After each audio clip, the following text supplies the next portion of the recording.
கண்ணை பறிக்கிற மாதிரி செக்கச்சவேர்னு சிவப்பு கலர்ல Redmi 13 5Gயோட பாக்ஸ் இருக்குது. இந்த மொபைல் இன்னும் கொஞ்ச நாள்ல லான்ச் பண்ண போறாங்க. இதோட அன்பாக்சிங் அண்ட் ஃபர்ஸ்ட் இம்ப்ரெஷன் உங்களுக்காக. இப்போ அன்பாக்சிங்.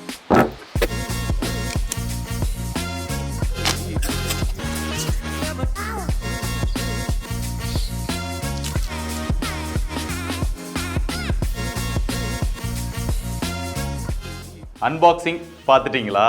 அப்படிதான். இப்போ மொபைலை பத்தி டீடைல்டா பார்ப்போம். மொபைலை கையில் எடுத்தோடனே கொஞ்சம் பல்கா இருக்கிற ஒரு ஃபீல் தான் வருது. வெயிட் போட்டு பார்த்தா 200 கிராமுக்கு மேல இருக்கு. மொபைலோட டிசைன் கிட்டத்தட்ட Redmi 12 5G எப்படி இருந்ததோ அதே மாதிரியான ஒரு டிசைன் தான். பட் அந்த கலர் உள்ள இருக்கக்கூடிய டிசைன்ல வேரியேஷன்ஸ் காமிச்சிருக்காங்க. நம்ம கிட்ட இருக்கிறது பிங்க் கலர், ஒரு பிளைனான பிங்க் கலர் கொடுத்திருக்காங்க. இது போக பிளாக் கலர்ல ஒன்னு இருக்கு, ப்ளூ கலர்ல ஒன்னு இருக்கு. அந்த ப்ளூ கலர்ல கொஞ்சம் அந்த அலை மாதிரி போற டிசைன் வந்து கொடுத்திருக்காங்க. அதுவுமே பார்க்கிறதுக்கு நல்லா தான் இருக்கு. மற்றபடி பாக்ஸ் டைப் டிசைன் தான் வந்திருக்குது. இந்த டிசைன்ல ஹைலைட் என்ன அப்படின்னா ரியர்ல கிளாஸ் பேக் கொடுத்திருக்காங்க.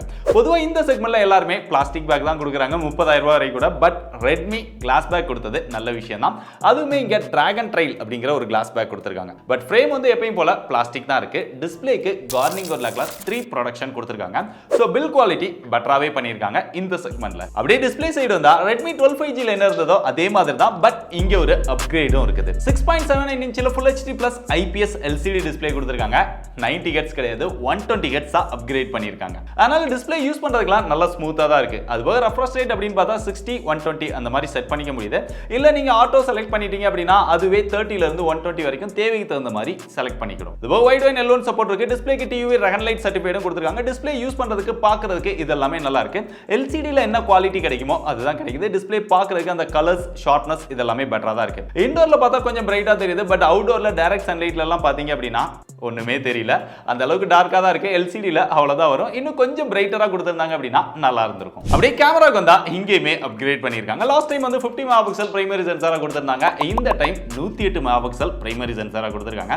அதுபோக செகண்டரி சென்சாரா ஒரு 2 மெகாபிக்சல்ல மேக்ரோ சென்சார் தான் இருக்கு. அல்ட்ரா வைட்லாம் கிடையாது. இது போக இந்த LED ஃபிளாஷ் பார்த்தோம் அப்படின்னா இங்க டுயல் LED ஃபிளாஷா கொடுத்திருக்காங்க. இந்த LED ஃபிளாஷை மல்டி ஃபங்க்ஷனுக்கும் நம்மளால யூஸ் பண்ண முடியுது. அதான்ப்பா இந்த நத்திங் வந்ததுக்கு அப்புறம் எல்லாருமே பல விஷயங்களுக்கு வந்து யூஸ் பண்றாங்க.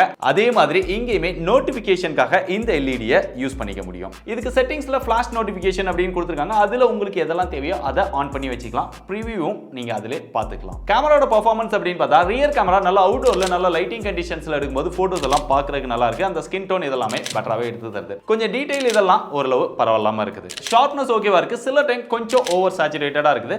ஓவராலா பார்க்கும்போது போட்டோவோட அவுட்புட் வந்து நல்லாவே இருக்குது. Redmi 12 5G-யோட Redmi 13 5G-ல நல்லாவே இம்ப்ரூவ் பண்ணிருக்காங்க. அப்படியே போர்ட்ரைட் ஷாட் வந்தாலுமே அந்த எட்ஜ் டிடெக்ஷன் இதெல்லாம் ரொம்பவே பெர்ஃபெக்ட்டா இருக்கு. அதுலமே அந்த ஸ்கின் டோன் இதெல்லாமே பெட்டராவே எடுத்து தருது. போட்டோவோட குவாலிட்டி இந்த செக்மெண்ட்ல பெஸ்டாவே இருக்குது. பட் மேக்ரோ ஷாட்ஸ் அப்படின்னு பார்த்தா மேக்ரோ எத்தனை பேர் எடுப்பீங்கன்னு தெரியல. ஓரளவு டீசென்ட்டா எடுத்துக்க முடியும். பெரிய அளவுல எதிர்பார்ப்பு வைக்க வேண்டாம். அதுலமே அந்த ஃபோக்கஸ் வந்து இன்கன்சிஸ்டன்டா தான் இருக்குது. செல்ஃபி கேமராவுமே இந்த டைம் அப்கிரேட் பண்ணிருக்காங்க. லாஸ்ட் டைம் 8 மெகாபிக்சல் இருந்தது.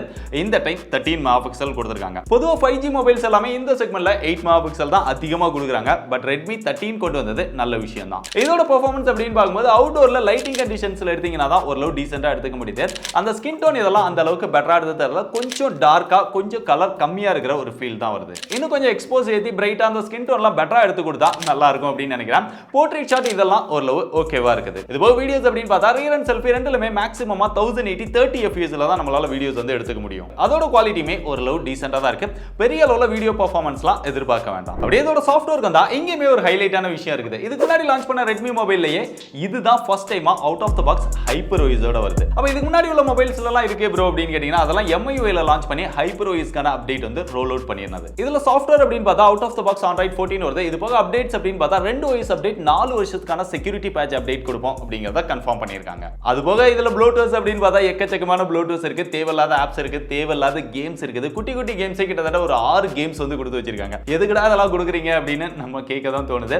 பட் அதெல்லாம் அன்இன்ஸ்டால் பண்ணிக்க முடியுது. அந்த விதத்தில் நல்ல விஷயம் தான். அதனால தேவையில்லாத ஆப்ஸ் எல்லாம் அன்இன்ஸ்டால் பண்ணிட்டு பாத்தீங்க அப்படின்னா ஓரளவு கம்மியா இருக்குது. மற்றபடி இந்த ஆப்ஸோட புஷ் நோட்டிபிகேஷன்ஸ் இதெல்லாம் இருக்க தான் செய்யுது. இது போக எப்பயும் போல அந்த லாக் ஸ்கிரீன்ல வரக்கூடிய கிளான்ஸோட ஆட்ஸ் இருக்கா அப்படின்னு கேட்டீங்கன்னா இருக்கு.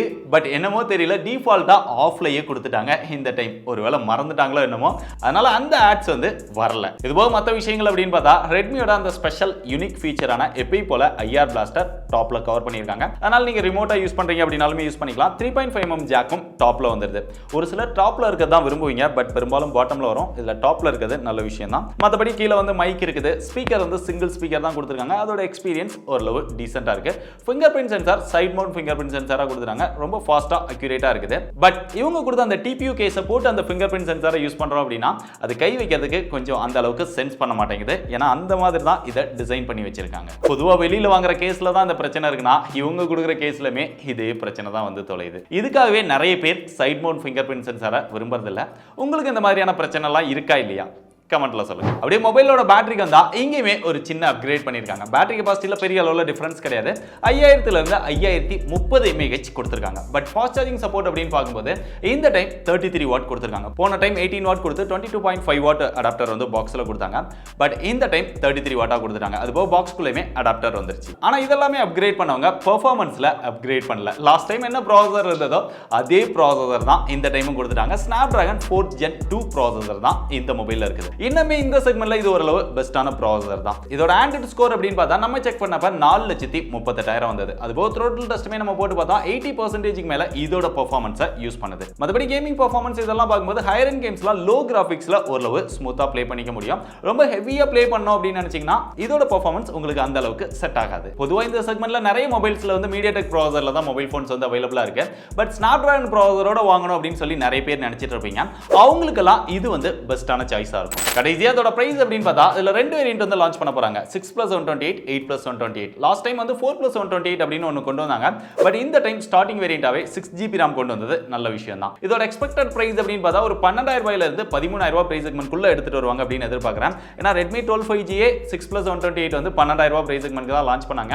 இதுபோக இனிஷியல் செல்லிங் ஆஃபர் அதெல்லாம் கொடுத்து 12,000 ரூபாய்க்குள்ள கொண்டு வராங்களா அப்படிங்கிறது தெரியல, வெயிட் பண்ணி தான் பார்க்கணும். இதோட ஃபர்ஸ்ட் ஜூலை 9ஆம் தேதி ஸ்டார்ட் ஆகுது. அன்னைக்கு என்ன பிரைஸ்க்கு லான்ச் பண்றாங்க, என்ன ஆஃபர்லாம் கொடுக்குறாங்க அப்படிங்கிறது எல்லாமே நம்மளுடைய டிஸ்கிரிப்ஷன்ல அப்டேட் பண்ணுவேன். இல்லைனா நம்மளுடைய வாட்ஸ்அப் சேனல் அப்புறம் ட்விட்டர்ல அப்டேட் பண்ணுவேன். எப்பயும் போல தேவைப்படுறவங்க ஃபாலோ பண்ணி வச்சுக்கோங்க.